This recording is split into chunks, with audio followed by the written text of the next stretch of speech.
Kung goal mo yumaman, pumunta ka sa lugar na pinupunta ng mayayaman, kausapin mo yung mga mayayaman, learn to swim with the sharks. Sa school, sino bang matalino? Nag-aaral bago mag-aaral? Nag-aaral after mag-aaral. Bago pumasok sa school, nag-review na.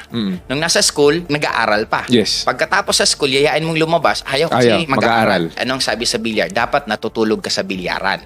It is just a metaphor na ibig sabihin, inuumaga ka kalalaro. Again, time na naman yun at marami kang ginagawa. Efren Bata din, di ba ang galing magbilyar? Regine Velasquez. Di ba ang sabi, 5 a.m., dililublob na siya sa drum ng papa niya para kumanta. Ang nakikita ng iba, yung kanta. Kumakanta ng alas 5. Ako nakikita ko yung preparation. Right. Habang karamihan ng tao natutulog pa ng mahimbing, si Regine Velasquez, tinatrabaho na yung pangarap niya. Exactly. Michael Jordan, he is the first na darating sa practice and he will be the last. Oo. Kobe Bryant, mas minor din pa kasi 4 a.m. siya tapos wala siyang lifestyle. Yes. Nung tinanong si Kobe, bakit ni isang party wala siyang pinuntahan?